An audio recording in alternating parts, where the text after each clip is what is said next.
Hello friend, स्वागत है आप सभी का मेरे चैनल जेएम मैथ पर। फ्रेंड, आज की इस वीडियो में हम लोग जानेंगे समृद्ध गुणधर्म के बारे में। इसे हम समवर्ग नियम भी कह सकते हैं। फ्रेंड, आज की इस वीडियो में हम लोग चर्चा करेंगे प्राकृत संख्या का योग के अंतर्गत समृद्ध गुण होता है या नहीं होता है।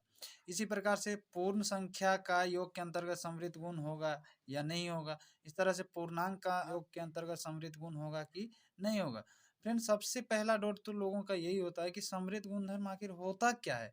तो आज की इस वीडियो में आपको पूरी की पूरी जानकारी मिलेगी और दूसरी वीडियो कहीं देखने की कोई आवश्यकता नहीं होगी। फ्रेंड, हमने लिखा है फ्रेंड, प्राकृत संख्या का योग के अंतर्गत समृद्ध गुणधर्म, यानी प्राकृत संख्या योग के अंतर्गत समृद्ध गुण होता है या नहीं होता है। तो फ्रेंड, जब दो प्राकृत संख्याओं का योग से एक प्राकृत संख्या प्राप्त हो जाए तो उसे हम प्राकृत संख्या का योग के अंतर्गत समृद्ध गुणधर्म होगा ऐसा कहेंगे। जैसे प्राकृत संख्या जोड़ प्राकृत संख्या, जब दो प्राकृत संख्याओं को लेंगे और जोड़ेंगे फ्रेंड तो आना चाहिए मेरा प्राकृत संख्या। अगर ऐसा होगा प्राकृत संख्याओं का जोड़ करके अगर मेरा प्राकृत संख्या है तो इसे हम कहेंगे कि ये योग के अंतर्गत प्राकृत संख्या समृद्ध गुण होगा। तो आइए फ्रेंड ले लेते हैं, जैसे प्राकृत संख्या एक कोई भी ले लेते हैं, जैसे 9 एक प्राकृत संख्या है, ऐसे ही प्लस एक भी एक प्राकृत संख्या है। तो इनको जोड़ेंगे तो फ्रेंड क्या हो जाएगा, 9 और 1 10। तो यहाँ पे जो परिणाम आया फ्रेंड, ये देखिए 9 एक प्राकृत संख्या है और एक भी एक प्राकृत संख्या है, तो 9 और 1 को जोड़ेंगे तो क्या होगा फ्रेंड, 10। तो 10 भी तो एक प्राकृत संख्या है।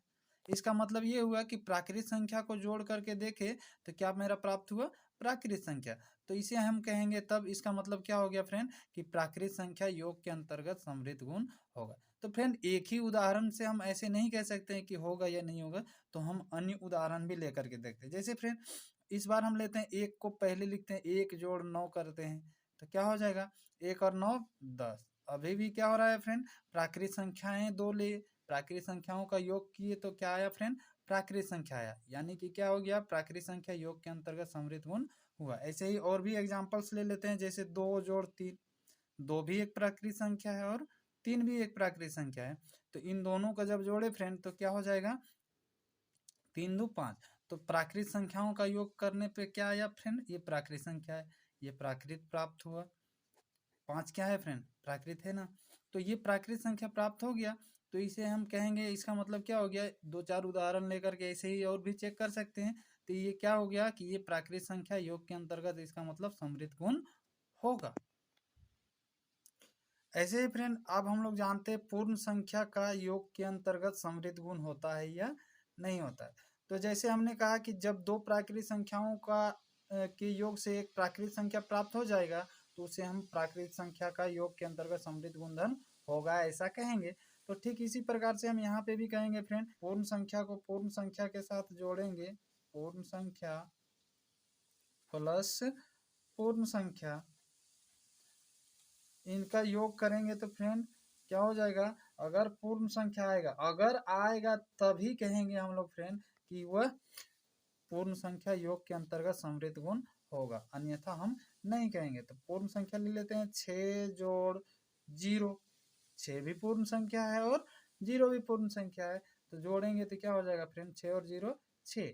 तो देखिए, पूर्ण संख्या प्लस पूर्ण संख्या जोड़ करके लाए तो 6 भी क्या हो गया, पूर्ण संख्या। आप कहिएगा फ्रेंड ये तो प्राकृत संख्या है, तो भाई ये प्राकृत संख्या है मान रहे हैं, लेकिन पूर्ण संख्या भी तो है, तो हम इसे पूर्ण संख्या के अंतर्गत काउंट करेंगे, क्योंकि यहाँ पे हमारा पूर्ण संख्या इसे मान रहे हैं, ये भी पूर्ण संख्या, तो पूर्ण संख्या जोड़ पूर्ण संख्या बराबर पूर्ण संख्या आया ना। ठीक है, तो एक दो उदाहरण और भी ले लेते हैं कि 3 जोड़ 8, 3 भी मेरा पूर्ण संख्या हुआ और 8 भी मेरा पूर्ण संख्या है। तो 8 और 3 को जब जोड़ेंगे फ्रेंड तो क्या हो जाएगा, 8 और 3 11। तो पूर्ण संख्या को पूर्ण संख्या के साथ जोड़ने पर क्या आया, पूर्ण संख्या प्राप्त हुआ। अगर ऐसा हो कि पूर्ण संख्या को पूर्ण संख्या के साथ जोड़ा जाए तो पूर्ण संख्या प्राप्त हो जाए तो उसे हम कहते हैं फ्रेंड पूर्ण संख्या योग के अंतर्गत समृद्ध गुण होगा। तो आइए फ्रेंड, अब हम लोग जानते हैं योग के अंतर्गत पूर्णांक का समृद्ध गुण होता है एक नहीं। तो इसे भी ऐसे ही कहेंगे कि पूर्णांक जोड़ पूर्णांक, अगर पूर्णांक को पूर्णांक के साथ जोड़ दिया जाए तो मेरा क्या आना चाहिए फ्रेंड, पूर्णांक आना चाहिए। जब पूर्णांक को पूर्णांक के साथ जोड़ेंगे और पूर्णांक आएगा फ्रेंड, तो हम कहेंगे कि ये योग के अंतर्गत सम्मिलित होगा। अच्छा, योग के अंतर्गत क्यों कह रहे हैं फ्रेंड, क्योंकि यहाँ पे जोड़ के रूप में होना चाहिए। ठीक है फ्रेंड, तो हम लोग देखते हैं पूर्णांक ले लेते हैं। जैसे पूर्णांक क्या होता है, माइनस में भी होता है, तो 3 जोड़ 2 बराबर क्या हो जाएगा फ्रेंड, -1। तो क्या हो जाएगा फ्रेंड, तो यहाँ पे देखे क्या कि -3 और 2 को जब जोड़े तो -1 आया, तो ये भी पूर्णांक है, ये भी पूर्णांक है, ये ऋणात्मक पूर्णांक है, ये धनात्मक पूर्णांक है। तो परिणाम क्या है, ऋणात्मक पूर्णांक, लेकिन आया तो पूर्णांक ना, तो इसे भी हम कहेंगे, इसका मतलब क्या है, ये अभी तक क्या लग रहा है कि पूर्णांक समृद्ध गुणधर्म के रूप में होगा योग के अंतर्गत।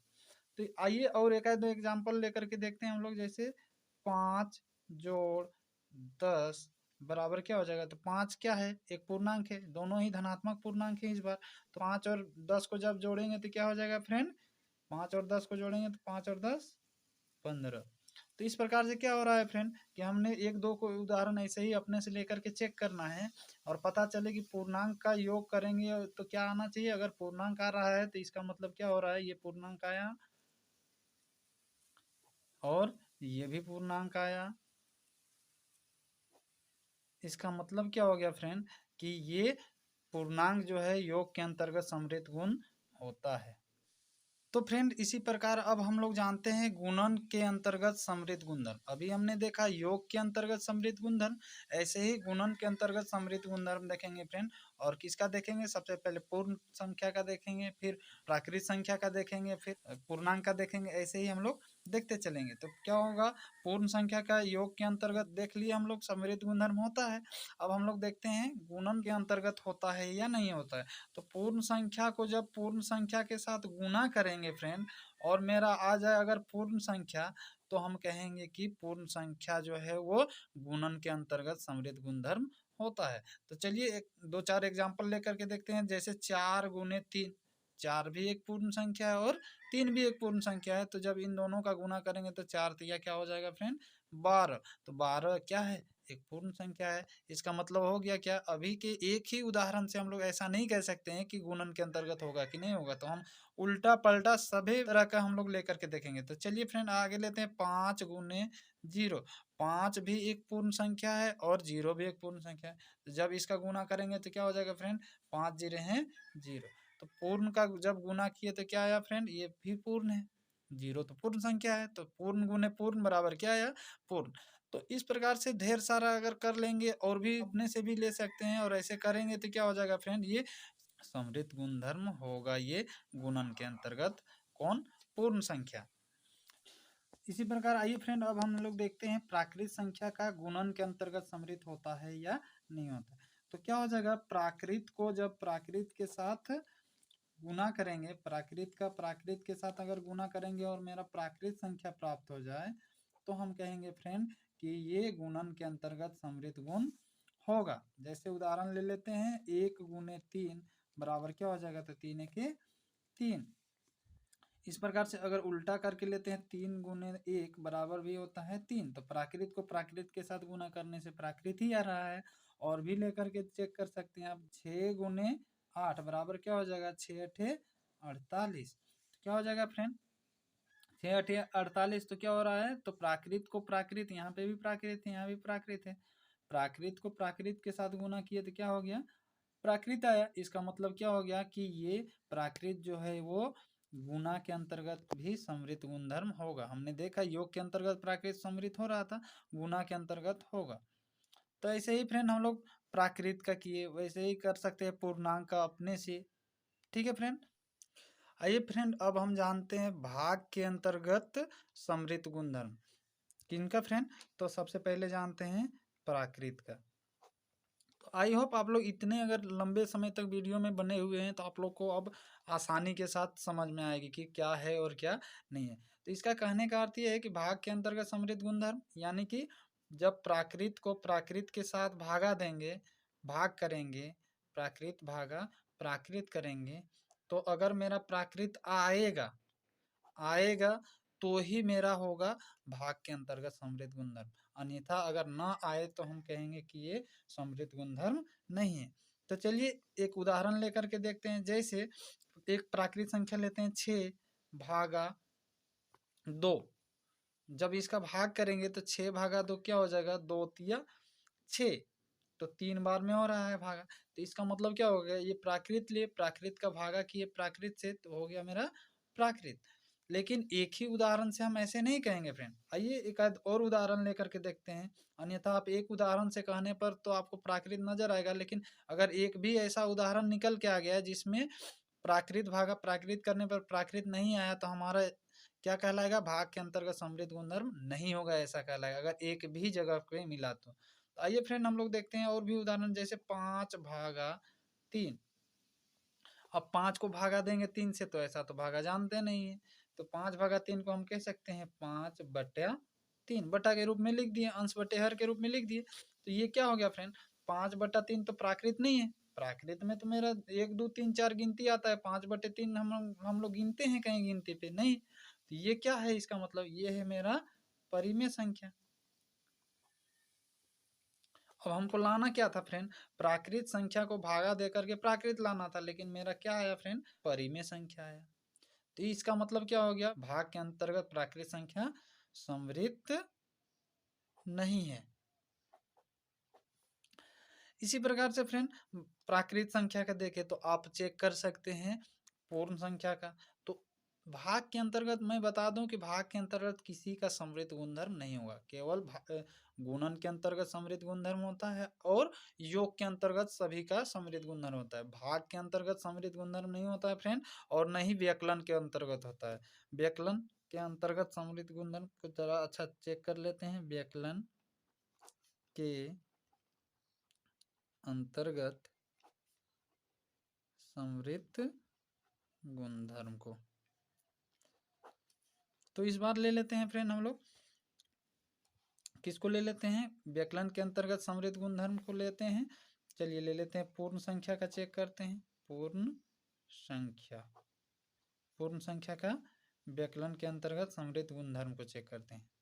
तो क्या होगा, अगर व्यकलन का अर्थ क्या होता है फ्रेंड, व्यकलन का अर्थ होता है घटाव, यहाँ पे घटाव लिख दिए, यानी घटाव का देखेंगे।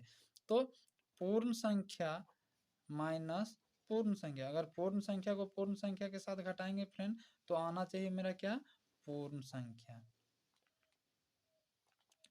अगर पूर्ण संख्या माइनस पूर्ण संख्या करने पर पूर्ण संख्या आ रहा है, इसका मतलब हम कहेंगे फ्रेंड कि ये व्यकलन के अंतर्गत समृद्ध गुणधर्म होगा। तो आइए लेकर के चलते हैं एक उदाहरण। पूर्ण संख्या ले रहे हैं 6, एक पूर्ण संख्या है -0, 6 में से 0 घटाएंगे क्या होगा फ्रेंड, 6।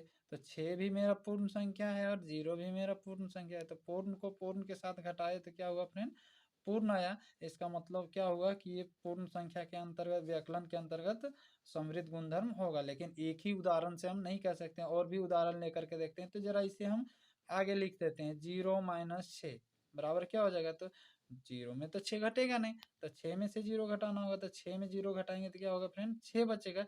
लेकिन इससे घटाए तो इसका चिन्ह क्या है, माइनस का है, बड़ी वाला मात्रा आता है तो बड़ी का चिन्ह माइनस, इसलिए -6 हो गया। तो क्या हुआ फ्रेंड, ये तो मेरा पूर्ण संख्या है और ये भी मेरा पूर्ण है, ये तो इस फॉर्मूला का है मेरा माइनस। तो पूर्ण माइनस पूर्ण किए तो क्या आया फ्रेंड, ये पूर्ण नहीं आया, ये क्या हुआ, ऋणात्मक हो गया, ऋणात्मक हुआ। तो इसका मतलब क्या हो गया कि पूर्ण संख्या जो है वो समृद्ध नहीं है।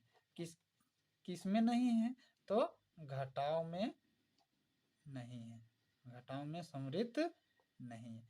तो फाइनली आप लोग को पूरा तरह से पता चल गया होगा कि आखिर ये समृद्ध गुणधर्म होता क्या। Thank you for watching this video.